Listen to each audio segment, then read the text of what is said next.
You know, what I love about New Orleans is its great history. This city in 2018 is going to turn 300 years old. There are not many cities in America that are 300 years old. And we're blessed. We have this rich architecture, a culture, but there's so many traditions. I mean, we're a family town, and we have been doing things for generations, and people come here and they get a taste of a very unique city. And when I think of my dad, I think of just the ultimate New Orleanian. Our family's flagship, Brennan's Restaurant, came up with what is a great tradition today called breakfast at Brennan's. People had a great time at having breakfast at this wonderful restaurant in the French Quarter.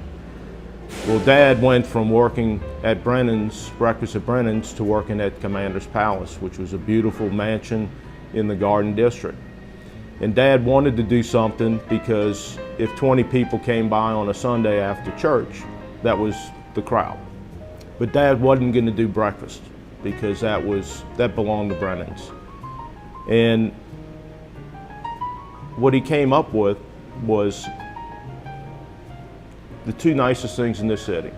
It's food and it's music. It's the two things that we all get to enjoy every day. And so he called an old friend, Alvin Acorn, and said, can you come by with a couple of musicians? I'm gonna put out a nice brunch menu on Sunday, and I'd like for you to roam around the dining room, just play some great jazz. And I'm lucky as a kid. I was 14 years old when he did that, and I remember waking up the first day, walking to work with him, and I remember him asking me, so how many people you think we're gonna do? And I wasn't quite sure, but the day before, my sister and I had come downtown.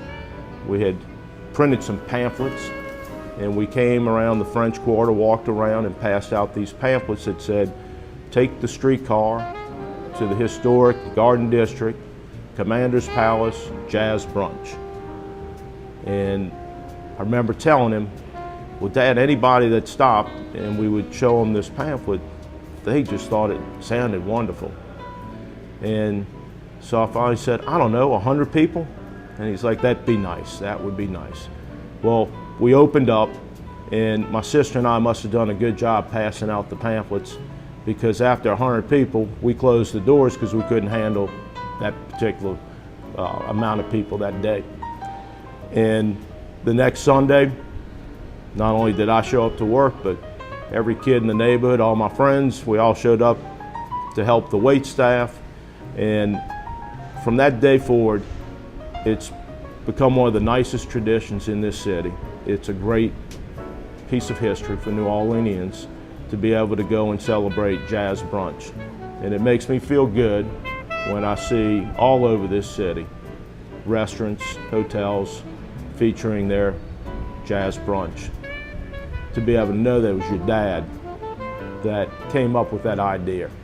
And I love him to death, and grateful and proud that he's my father. And he was a living legend, God rest his soul, but he left a great impact on a great city.